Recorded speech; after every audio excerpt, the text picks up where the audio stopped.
अभी एक ऐसी न्यूज़ आई कि सबका हृदय कांप गया। बांग्लादेश में एक घटना आई, सोशल मीडिया पे आप सभी ने देखा होगा कि एक व्यक्ति को किस प्रकार से उसकी निर्मम हत्या की और सरेआम की। महाराज, कोई वो दोष नहीं था उसका, उसने किसी का कुछ अपराध नहीं किया था। और आपको लगता है कि ये सब केवल बांग्लादेश में हो रहा है, भारत में नहीं हो सकता? नहीं जगेंगे तो यहां भी हो सकता है। और हुआ ही आपने कश्मीर में देखा, केवल पूछा गया कि आप हिंदू हैं, गोली मार दी गई। क्या केवल हिंदू हैं आप इसलिए आपको मार दिया जाएगा? केवल हिंदू हैं इसलिए आपके ऊपर हर अत्याचार किया जाएगा? क्यों किया जाएगा? क्या हिंदुओं को जीने का अधिकार नहीं है?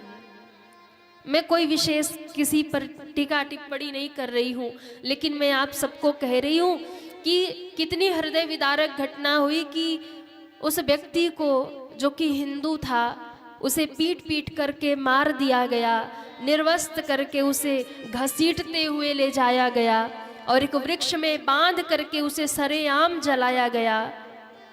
कितनी खतरनाक घटना हुई है। हृदय द्रवित हो जाता है ऐसी घटनाओं को देख करके। ये बांग्लादेश में हुआ है, कभी भारत में भी हो सकता है। इसलिए मैं समस्त सनातनियों को कहूंगी, हिंदुओं को कहूंगी, अब भी समय है, जाग जाइए और एक हो जाइए। जगिए और एक हो जाइए। नहीं जगेंगे, एक नहीं होंगे तो ऐसी हालत किसी के भी साथ हो सकती है, कभी भी हो सकती है और कहीं भी हो सकती है। उस पिता के ऊपर क्या बीत रहा होगा? वो चीख चीख के कह रहा कि मेरे बेटे को लौटा दो। उसकी पत्नी के ऊपर क्या बीत रहा है? विचार करिए। वो एक निर्दोष व्यक्ति के साथ में ऐसी घटना, उसका कोई दोष नहीं था। ये मानवता की हत्या है, ये इंसानियत की हत्या है। ये केवल एक व्यक्ति की हत्या नहीं है, सरेआम उसकी हत्या कर दी गई। ये इंसानियत की हत्या है। इसलिए मैं आप सबसे निवेदन करती हूं कि ऐसी स्थिति कहीं भी किसी के साथ ना बने, जैसा बांग्लादेश में उस व्यक्ति के साथ में हुआ कि उसे केवल मार मार करके समाप्त कर दिया गया और सरेआम वृक्ष में बांध करके जला दिया गया। ये किसी के भी साथ हो सकता है और किसी भी देश में कहीं भी हो सकता है। इसलिए जाग जाइए, एक हो जाइए, क्योंकि एक नहीं होंगे तो फिर ये खतरनाक स्थिति किसी के भी साथ हो सकती है। ये केवल एक व्यक्ति की हत्या नहीं है, ये इंसानियत की हत्या है। केवल एक व्यक्ति को नहीं मारा गया, ये पूरी मानवता को समाप्त करने का कार्य किया गया है। तनिक भी दया उनके हृदय में नहीं है, सद्भावना नहीं है। एक इंसान होने के नाते भी तो उसे छोड़ा जा सकता था, लेकिन नहीं, एक इंसान होने के नाते भी उस पर दया नहीं किया गया कि चलो कोई व्यक्ति ही तो है।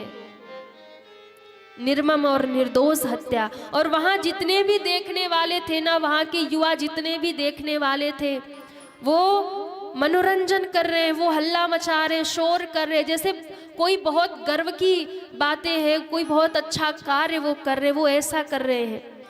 वो लाइव कर रहे हैं, सोशल मीडिया पे, फेसबुक पे लाइव कर रहे हैं, दुनिया को दिखा रहे हैं और मनोरंजन कर रहे हैं, शोर कर रहे हैं।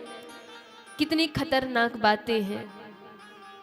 इसलिए मैं आप सबको कहूंगी, प्रत्येक सनातनी को मैं कहूंगी, पूरे देश को मैं कहूंगी, जग जाइए और एक हो जाइए। नहीं, ये स्थिति किसी के साथ भी हो सकती है।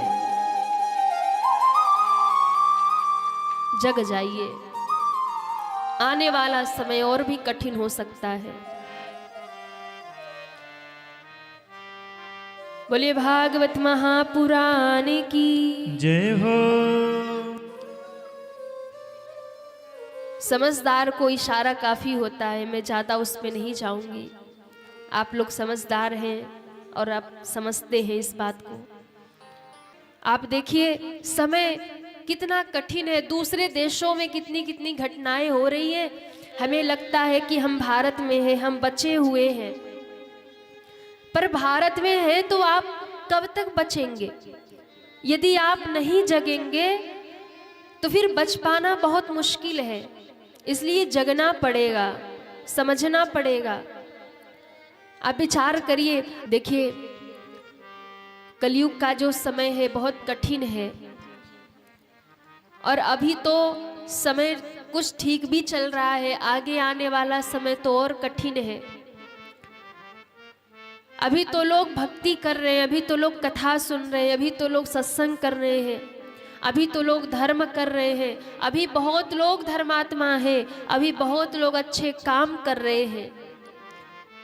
लेकिन जब भयंकर कलयुग आएगा ना, तो धर्मात्मा तो केवल गिने चुने ही रह जाएंगे, थोड़े ही रह जाएंगे, बाकी सब अधर्मी हो जाएंगे, सब गलत मार्ग पकड़ लेंगे, और सब करवाने वाला कलयुग होगा। नहीं तो आप देख लेना, अभी तो समय चल रहा है कि लोग थोड़े भक्ति में आगे बढ़ रहे, लोग तिलक लगा रहे, लोग मंदिर जा रहे, लोग तीर्थ जा रहे हैं। अभी थोड़ी जागृति आई, और मुझे लगता है सनातनियों को अभी और जागना पड़ेगा, हिंदुओं को अभी और जागना पड़ेगा। अभी पूरे जगे नहीं है, अभी और जागना है, आपको और जागना है।